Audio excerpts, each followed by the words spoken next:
There's more music in the world than we'll ever know. I'm Vic. And I'm Ryan, and this is the Rhyme Book Podcast. Dreams are harmless. It's actually following them that's dangerous. So here's to living on a prayer. To hustler days and hippie nights, B-boys and B-girls, boom bap and mics. Here's to fat blunts and tea with honey, rhyme books, incense, and art for money. Here's to knowing that if my dreams don't inspire and terrify me at the same time, then I'm probably not living at all. Nitty Scott was never conventional, even as a teenager. Her dreams brought her to New York City at the age of 17, right at the front end of the shift in the music industry that we often talk about on the Rhyme Book. There were platforms for an independent artist to distribute music in 2009, but no real model for building a career. As Nitty grew and the Soundcloud era lifted many sails, she became empowered to take real control of her music, her career, her image, and her life. It's no secret that the female MC has always been the underdog in hip-hop. We're all too familiar with the ongoing battle that they've faced in the genre. Queen Latifah was one of the first women in hip-hop to challenge the masses on misogyny and feminism. Fast forward to 2016, and Nitty Scott is finding the balance between challenging cultural norms and reaching the top on her own terms. We recently sat down with Nitty at Converse Rubber Track Studios to talk about context, lost ideas, and her new upcoming album. This is for my sweet amaretto, muñecas in the ghetto, roses on a concrete, rolos in your bellow, presents can finesse, defenses over me. I feel like my 90s sound, I loved it. That was the way that I was introduced to hip hop, the sound that first made me fall in love with this culture and this art form. So it's kind of like when you're first starting out, you don't necessarily have your own voice yet. You haven't cultivated exactly who you are and who you want to be. So you kind of go into it just doing what you like. You know, what do you like? What do you listen to? What does a good rap record sound like to you? And at that time, for me, it was Mos Def, it was Talib Kweli, and it still is. But that was my point of reference for hip hop coming into it. So I loved my 90s sound, and I think it absolutely worked for me and helped to lay down a really solid groundwork and a foundation of Nitty Scott is hip-hop, Nitty Scott is a lyricist, Nitty Scott pays homage to the generation that came before her. I think it laid down all of those things. But then I did outgrow it, I felt that I outgrew myself. And I also realized that it was a very niche audience. It was a very specific audience. And I realized that I could reach way more people, bigger audiences, and still stay true to myself, still, maintain messages, but just change the sonics a little bit. And I have lots of records where I feel like I had hooks and verses and bars, for days, and had it been maybe a simple change in the sonics, it could have just appealed to just a wider group of people. Mm-hmm. And I don't regret that at all, because like I said, it was my zone that I was in at that time. But I didn't want to commit to it to the point that people started to feel like I belong in the underground and I'm not capable of producing a variety of records and sounds. And that's kind of what happened with the boom bap thing. It's just where I started, that's the classic boom bap, but I definitely outgrew that, and I'm, trying new things, and I think I should be after X amount of years. Like, you gotta keep it moving. That's so going back to the poetry thing. Mm-hmm. I used to work at the New York Poets Cafe. Are you familiar? Mm-hmm. Yeah.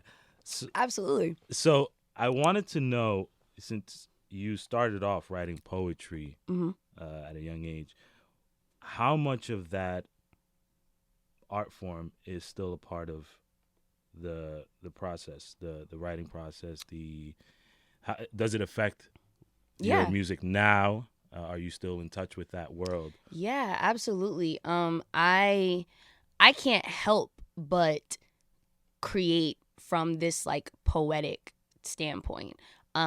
Even though I consider myself an MC, more because of the performance aspect of what I do and how, we're mastering, master of ceremonies, moving a crowd. But when it comes to actual songwriting and creating, I don't necessarily consider myself a songwriter. I don't write in bars. I write in stanzas and verses, and it's so natural to me that everything it's words recited on top of a beat. Right. And I've, I try to now I'm trying to incorporate more musicianship and, actual, songwriting and playing with song structure and just strengthening that, because my strong point has always been words and having a very wide vocabulary, knowing how to use all these different literary devices that I've, been like formally trained on how to use and applying that to the work. And that was always just my strong point, syllables, just all these little nerdy writer things. And I think that that's still me, and that's always still going to be there. Even on the newer records where I am playing with different sounds and approaches, I still can't help but be like, well, let's do a little spoken word interlude. And it's just like, I have to do it. It's me. Spoken word skits need to come back. Yeah, like they're awesome. So it's just like, that's me. And I have to incorporate it no matter how musical I get. But I think that's, a part of the Nitty Scott brand. And I think that's part of, like my fans are writers and poetry geeks as well, and enjoy my little oh, that was an Emily Dickinson reference, oh, that was a Maya Angelou reference. This is what I do. So I have a record called Still I Rise that is based on the Maya Angelou poem, and I have it. They actually did an entire analysis of the song in a college classroom, and I found it like on YouTube, and they were just like breaking it. Yeah, they're breaking it all the way down, and I was like, whoa, this is what I do this for. Like, this is really cool. And it was like she was, pointing out to her students what was really going on in this verse. And I have there's one line in there where I reference a Langston Hughes poem that's about suicide. And it just started a real conversation in their classroom, and it's just cool how I can read those things and be inspired and create something based off of that, put that out, someone else is inspired, and just like that domino effect of that is just crazy to me. Talk about effect. Yeah, man. I'm falling, I'm falling, I'm falling, I'm falling. Memories of Langston on my lips, when I was convinced that River asked me for a kiss. Couldn't unblock my life, couldn't unlock my bliss. And who are they to say I'm not allowed to call it quits? I don't know why I romanticize, hit fantasize, cross into the When we're listening to your music, there are a lot of these themes that come out. I was sort of wondering the causes. What are the causes? Is there going to be like a Rage Against the Machine, like Che Guevara sort of thing behind it? That's so funny that you say that, because the newer album is way more zoned in to those things. And it's like, it's a celebration of my intersecting identities, and giving a voice to, those very specific things that really matter to me, such as mental health, the Afro-Latina experience, being someone who's biracial and coming from these two different cultures, and how we deal with things like mental health within those communities, feminism versus womanism, and how deep and layered that entire thing goes. There's a lot of topics that are close to my heart, and the new project is very, it's politically aware, it's I think what people have always expected from me, in the way that you're always getting this edgy substance, that's always there, even if we're not sticking to boom bap storytelling anymore. It's still very much, you know, some of my art is total, you know, protest art, and all of these things. You know, Black Lives Matter. That's, you know, something that I'm absolutely behind. Like cultural appropriation, trans rights, you know, and how that, you know, falls into the newest wave of feminism. Just a lot of things that have really penetrated the public conscience, I feel, you know, recently. And it's just a great time to have dialogue about these things. And I feel like I'm a part of that new school that ushers that in and is not afraid to have that conversation. Right. And such a sort of broad range of important subjects to the point where, you know, even if I can sympathize with trans rights, but it doesn't really relate to me necessarily. Right. Mental health I brought that up because that's something that like speaks to me in particular. Dope. And so I wanted to, like, I think there's when you're clinically depressed in a certain way, and I don't know where you're at with the process of this now, but I think that really like affects the professional side and the artistic side of what you're doing, that it goes kind of hand in hand with the subject that we're talking about and influences a lot of your failures. And I wanted to hear, I feel like you don't get the chance to hear people's personal journeys. So therapy is kind of a part of it, but with me, my journey was kind of like realizing how to be very self-reflective and have disputing thoughts and be honest with yourself and accepting of yourself and be able to adjust your goals if you're not meeting them, instead of like thinking you're the worst person in the world or whatever. And so I was just wondering kind of what that internal negotiation was like for you while you're having to live sort of in the public face and see yourself in unsigned hype and all that sort of stuff. And I think it's a special experience because it's like, you know, struggling with your mental health is something that anyone can go through, but struggling with your mental health in the public eye is a very specific experience. And for me, it was difficult to, how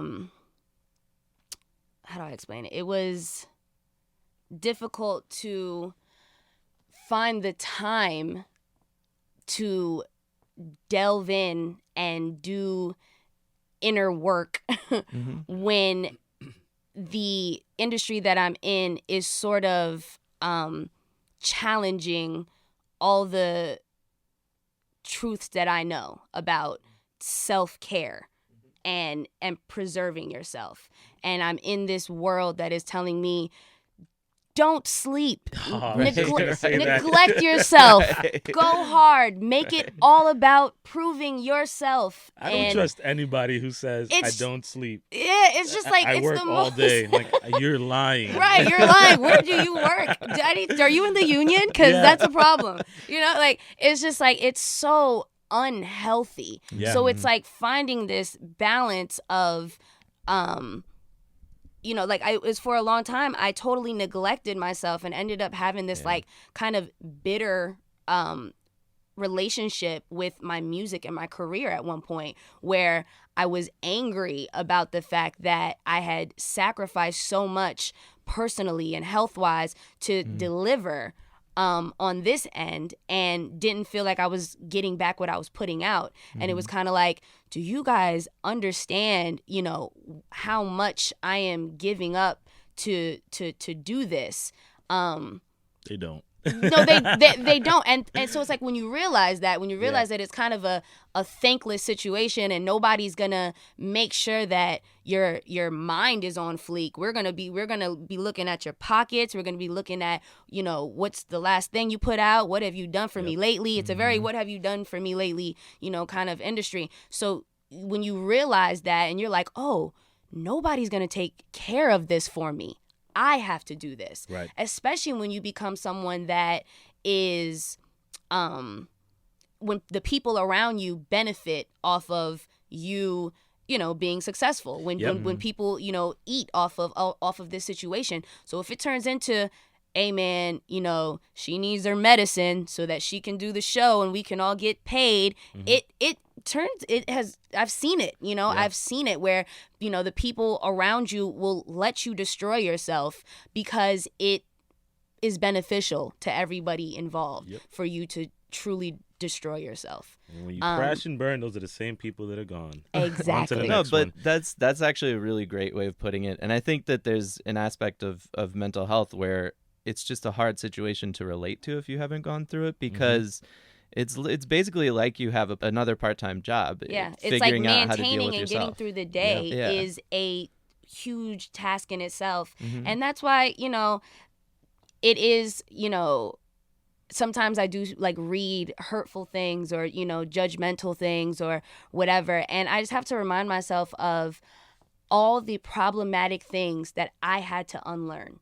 And if you knew that, you would respect me so much more. Right. And, not being, looking for that approval or that validation, but just knowing that I have had to train myself to love myself. And this has been such a journey for me that if you understood it, you would respect it.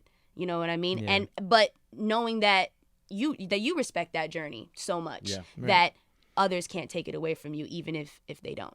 Yeah. And I think everybody feels like they have to train themselves to love themselves. But when you're like starting from a point of depression, you're like sort of it's not even like you're at a point of kind of self-worth and I have to figure out my place. It's like, I don't like myself. I don't know how to get to that basic point of self-worth to then understand my own identity. To then be healthy. Right? And it's like, at that point, when you're in a point of depression and you're vibrating at that frequency, you are, first of all, sometimes you don't even want to feel better. Let's talk about that, how depression can blur that, and you might not even want to feel better because even the need or, the desire to be healthy is not even there. Yeah. So it's difficult to even get up and say, all right, I want to put effort towards not being this way. Sometimes it's easier to just stay like in that darkness, So it's important. It's important to discuss and to represent. And this industry will capitalize on we see it. Yeah. It's blatant. It's in front of us with this drug culture. Yeah. Right? We're promoting the use of lean. We're promoting the use of coping, the coping mechanisms. Like smoking weed now is like you're not cool anymore. That's regular. You're not popping pills and you're not you're not drinking dirty Sprite. Right. And so like I thought I was badass just by smoking a blunt, No. And you're not cool not so anymore. much. You're just a regular person. And I think it just goes back to the artist being smarter. With social media, you got the comments, you got all this stuff around you blurring your vision. You kind of have to learn how to be smart in your approach and learn self-worth and learn what it is to take care of yourself before anything, because I can't take care of anybody else if I ain't right. Right. And that was kind of something I had expressed in like this like really heartfelt Tumblr post that I wrote to my fans, how, I will be of no use to you and what it is that you like about me and all of that. I won't be able to produce that if, I'm not preserving myself. And that's, what I had to do and what I took the time to do. And I will continue to do that. It's ain't nothing wrong with the mental vacay. And I feel like, especially in the communities that I come from, it's not okay to say that like you can't deal, especially with men. It's just like you are immediately just emasculated for acknowledging certain emotions that that you might have, and because of that you have a bunch of men walking around with these suppressed emotions because they're not allowed to have them, right? So things like that I really think have to be talked about and brought to the surface, right? Which is what you're doing. Always.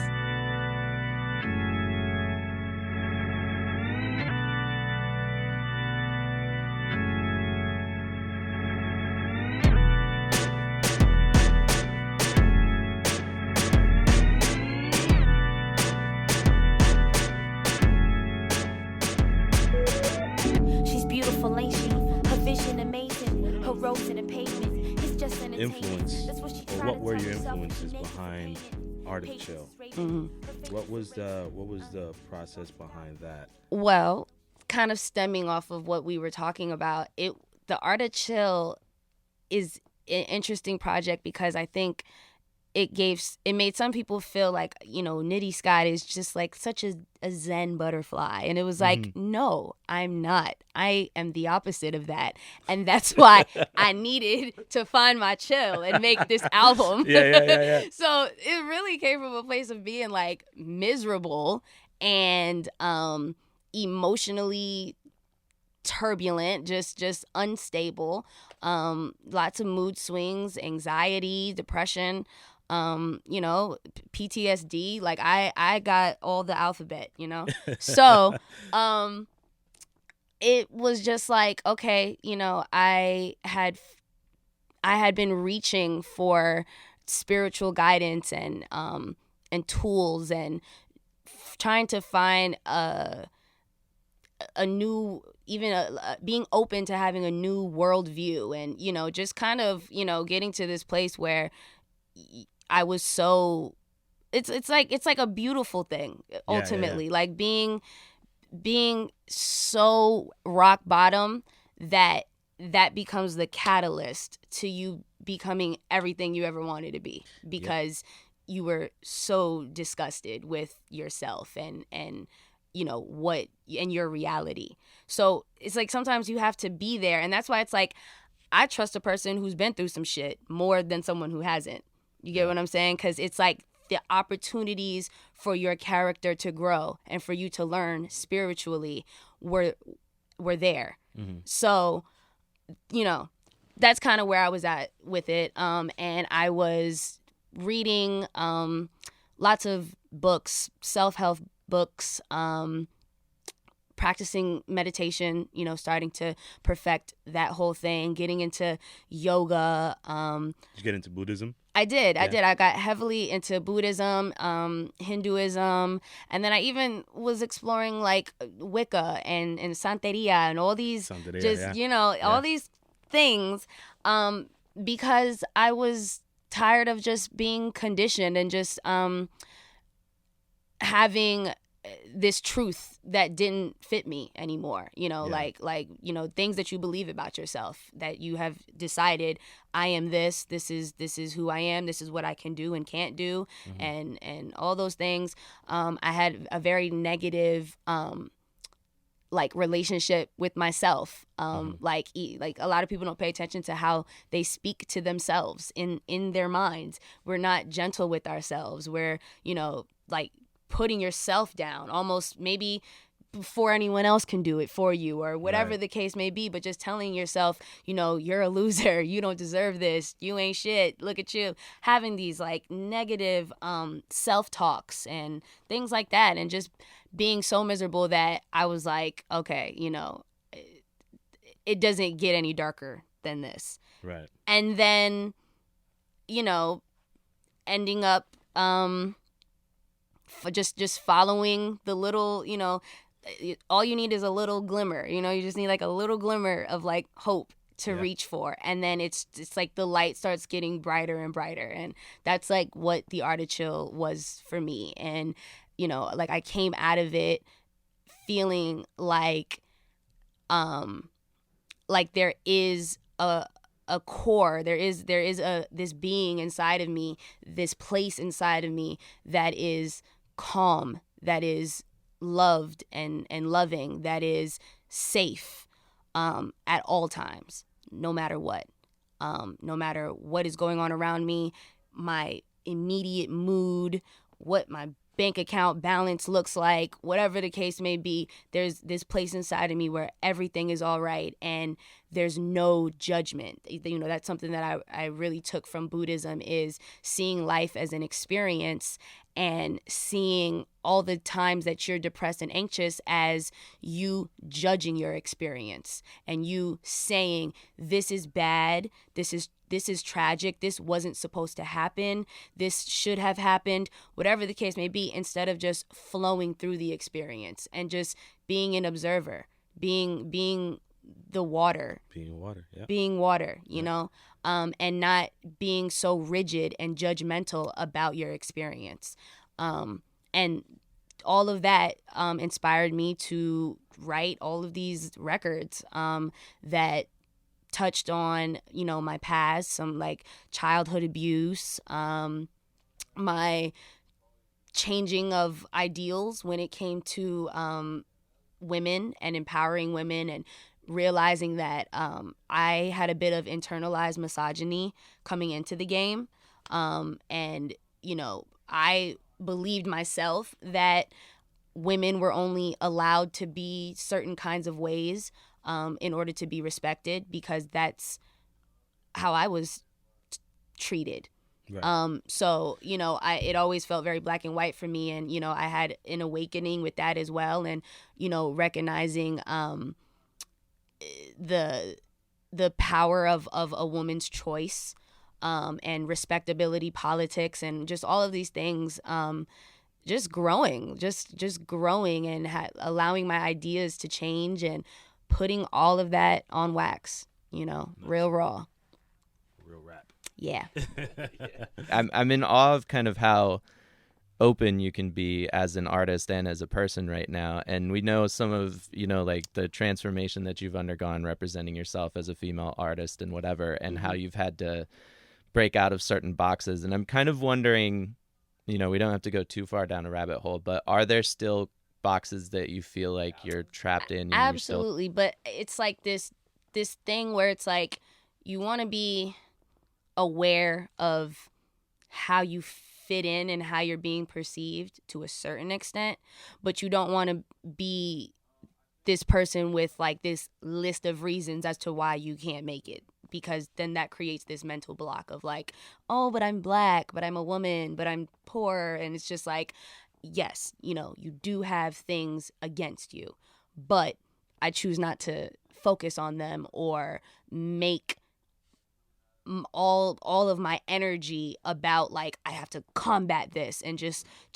exist, just, you know, allow myself to create, exist, be successful, because in being successful those barriers will be broken anyway, you know what I mean? But, you know, one that particularly frustrates me is just having my own identity as a female voice, and by that I just mean that, you know, women artists in hip hop, you know, specifically, we don't get our own identity. Like, it's like I see a lot of us being sort of grouped as this minority, as this group of other. And so it's kind of like, you know, it's kind of like you'll hear people discuss female rap as a collective. Like we're like one big all-star female group or something, you know, when it's like when you discuss men in this game, we give them the distinction of their sound, their approach, the region that they come from. Oh, this is Cali hip hop. This is down south hip hop. Mm-hmm. Oh, this is you know, this is conscious, and, you know, this has substance. This is trap. You know, we give them that. And when it comes to women in hip hop, I don't ever see the conversation being that way, where it's like we're going to discuss what's going on in the Chicago scene, for example, and these women just so happen to be a part of this drill scene that we're discussing. Not, here's the drill scene, here are the girls who rap. Mm-hmm. Right. It's like it's not giving us our distinctions as artists. Yeah. And it's this weird thing, you know, where like I'll just have people like be like, oh my God, you know who you should work with? And they'll say someone that musically makes no sense. Right. But because she's a girl and I'm a girl, we should do a song together.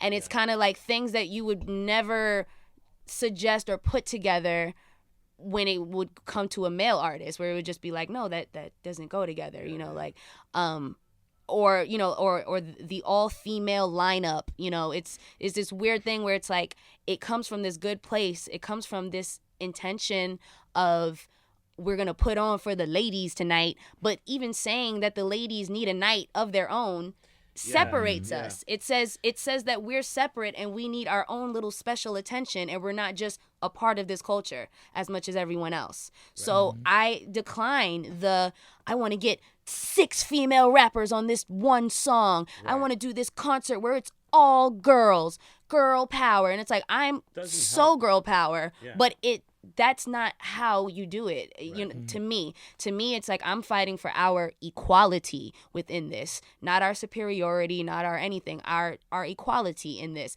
And if we were equal, we would just be regarded by the music that we make. As simple as that. And people don't do that for us. I just had that conversation yesterday, actually, about why Nicki Minaj hasn't headlined one of these major festivals. Yeah. And I think the point is that she, as a woman, has already done the things that most male rappers, if they were on their way to headlining status, would need to accomplish. Yes. And she's done that. Mm-hmm. And so why not, right? Right. And so I think that discussion needs to happen more and more. Yeah. And my next question is, what is your definition of what it takes for a woman in hip hop to be regarded as an equal? Mm-hmm. So I don't know what it takes. That's where I'm at, where I'm like, what does it take, guys? Because we got the talent, we got the, you know what I mean? You have the scope of some girls are, you know, on their Nicki Minaj stuff, you know, they're vixens, they're sexy, they're sex positive, they're, you know, all of that. Some are the complete opposite, and, you know, place value on other things. And it's like, you're damned if you do, you're damned if you don't. Mm-hmm. And me, I feel like I am such a, like, exhibit A. Like, I love to use my career as put a microscope on it and show people, like, how this works. Because when I was projecting one thing, which was just being a little bit more conservative and everything like that, you know, some people embraced it, but there were also always people who were like, you know, you should sex it up. Like, you're a really pretty girl and you don't like capitalize off of that enough and blah, blah, blah. Then, you know, 4 years later, I naturally kind of evolve and, you know, I'm more womanly now. I'm feminine. My style has evolved. So I do, you know, start to embrace my figure, start to own the fact that I am a sexual being. And there's backlash there. So from it's men. like, right, from men. So it's kind of like, all right, so if I'm in a hoodie and Tim's, y'all got something to say. If I'm in a dress and heels, y'all got something to say. So it's kind of like you can't be so obsessed with that acceptance because it's so much bigger than you. Right. And that's what I had to learn. Like, I had to separate myself from, like, this is not just about you, Nitty. This would happen to anybody in this position. And the most that I can do is take it and turn it and put it on its head and make sure everyone can see exactly what is happening here and see how somebody who has already been put on a pedestal as a lyricist, as someone who's intelligent, someone who cares about the community, all of these things, are you seriously going to reduce them to words like that because they are being sexual now, because they're because you see, you know, a little cleavage here and there or whatever the case may be, that is going to take away from who you already know I am. It's like, so to answer the question, I don't know what it's going to take. Nicki, I feel, you know, she had all the a lot of factors, you know, that came together as far as her being able to accomplish, you know, like, superstardom. So I think it's obviously possible to have it gets to the point where it's like, it's possible to do my thing, to be successful, to make a living, to have a following, to create the art that I want. It's possible to do that and exist. Is it possible to change the treatment of women who are actively doing this, I hope so. You know, and that's where I feel like women like myself come in, where it's like, no, we don't tolerate that. We push forward, we break barriers, we accomplish what we say we're going to, and change the world in the process. Because that is the human thing to do, is just to push forward. It is to. It's I mean, it's more than male and female, right? It's right. Yeah, we have experience. Yeah, and we all have things that, you know, are considered obstacles. Exactly. And, you know, and even just like in the US, just, you know, the capitalism, the rat race, the, you know, way that, you know, everyone is kind of trying to find their lane, and, you know, like it's like we all in this. So I try not to just get so bogged down in it and, you know, take it personally and just do my thing. In a 6th Street, yeah. Okay, that's my catchphrase. Okay. Yo, trying to stay fed, shook my head at this empty fork. The curtains back and eyes open like good morning, New York. Cause it's not where I am, it's where I'm going, my friend. When I'm praying in the AM or the angels descend. I heard something in your interview with Rhymes and Reasons, the podcast, I think. Yeah. Where you were saying that, did you say that Don't Fear the Reaper is your favorite song? Yes, Okay. it is. That is my favorite song ever. Cowbells. More cowbell. Yes. We need more cowbell. Exactly. It was an interesting choice for that point. But it also made me listen more to kind of the guitar samples in your mixtapes and your projects that you've put out so far. But then I listened to your track with Rodega compared to it. And it's almost like there's, I don't know how you would take this, but there's almost like a Limp Bizkit kind of influence to that, I feel like. Yeah. And so I'm really hoping that you go a little more, like you pull out the distortion and you go a little more towards like the rock sound with the new project. That's so awesome that you say that, because I am. Nice. I went there. You're going to hear records that incorporate that. There's dope samples that you may or may not recognize, but I know, as like, you know, like as rock fans specifically, I'm a rock fan. This is my thing. Like, I like to expand on the idea of what, you know, an Afro-Latina girl from like, you know, Florida and New York, and what she listens to and what, you know, she's into. I listen to Metallica and Johnny Cash. Like it's Good crazy. choices. Yeah. So yeah, and Limp Bizkit too. Even like growing up in Florida, it was like like the 90s, Limp Bizkit, Florida. Yep. It was just crazy. Nookie, all that stuff. Man. So That I'm definitely and that fusion of, you know, the bravado of hip hop, the like, yeah, coming for you, like on top of what you get from rock music, I think is always a great marriage. People can expect things like that from me in the future, like absolutely. So yeah.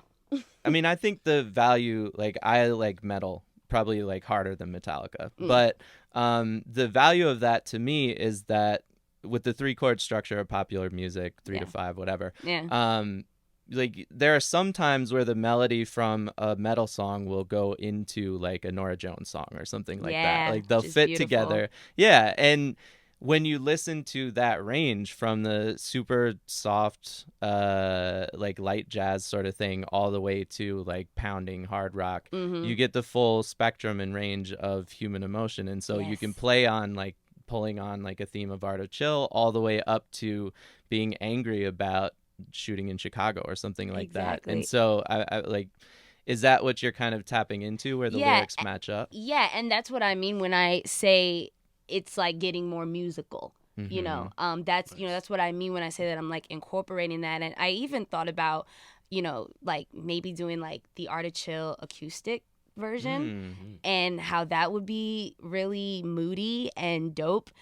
So that might be just something I kind of do on the side and just kind of like recreate that, just to it shows my range, you know. And it's like, and I even like to just show people what I appreciate, you know, because people don't know that based off of what you put out necessarily, Right. you know? Right. And it's like, you don't know that, you know, I love Nirvana, and, you know, it's like they just don't know that. So I like to show that with the new music. Or if you never get back to it, you can bring it to the rhyme book. And Yeah. Always.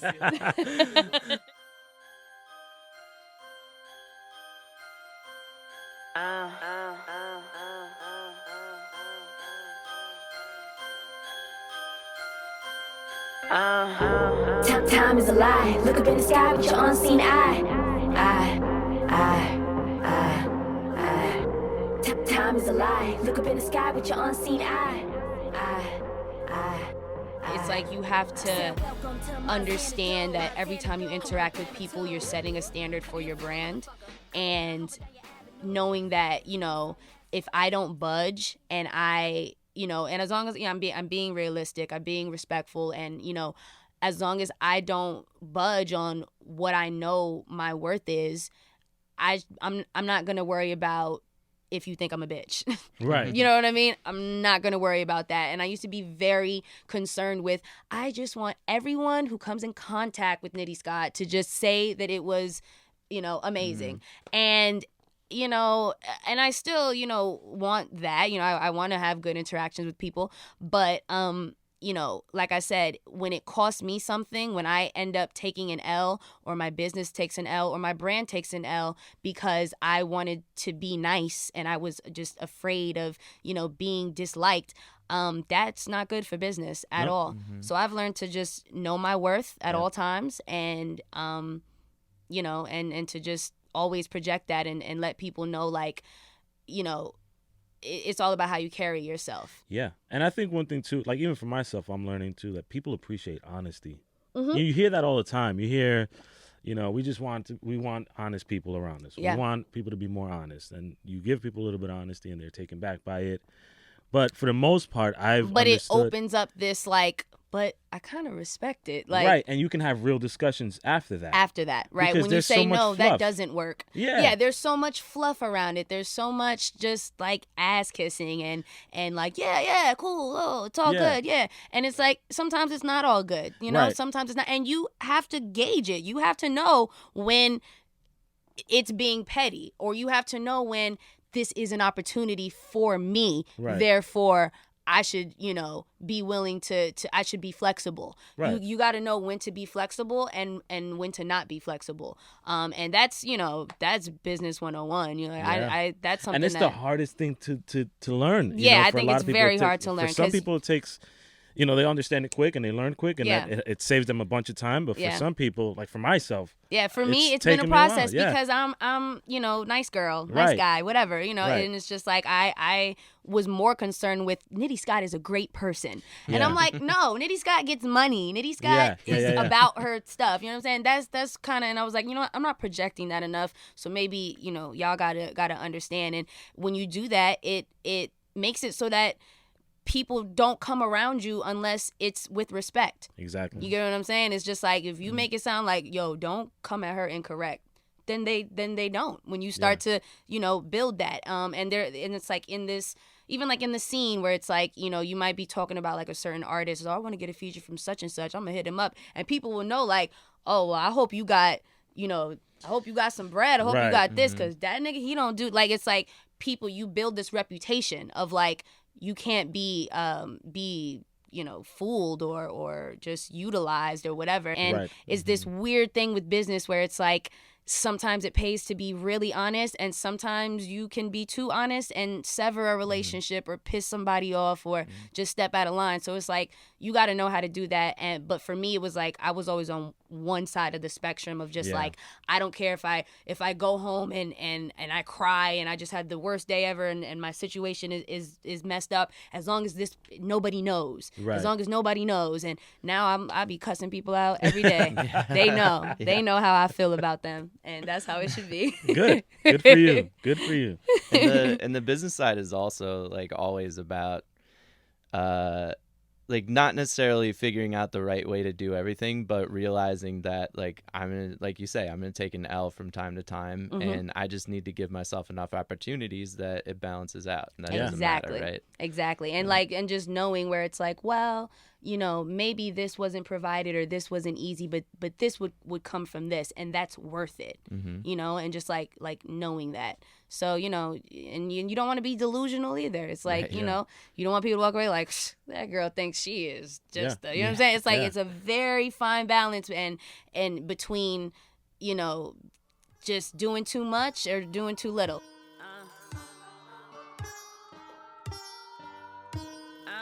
Make sure you get my brand new album, Creature. It's amazing. It's a celebration of my intersectional identity. It's Afro-Latina magic. And yeah, enjoy. Awesome. To see the music that was played on this episode, and for a few extra minutes, check out therhymebook.net. Thanks to everyone who's tuned in. Make sure to follow us on iTunes, SoundCloud, Stitcher, and AudioMac. Creature, creature, creature. Man, I've been in this. I hate when niggas try to put me on a bill with these brand new bitches. Man, we don't know you. I've been out rapping and trapping my ass off before it was so cool. You need to kill that. That Percocet got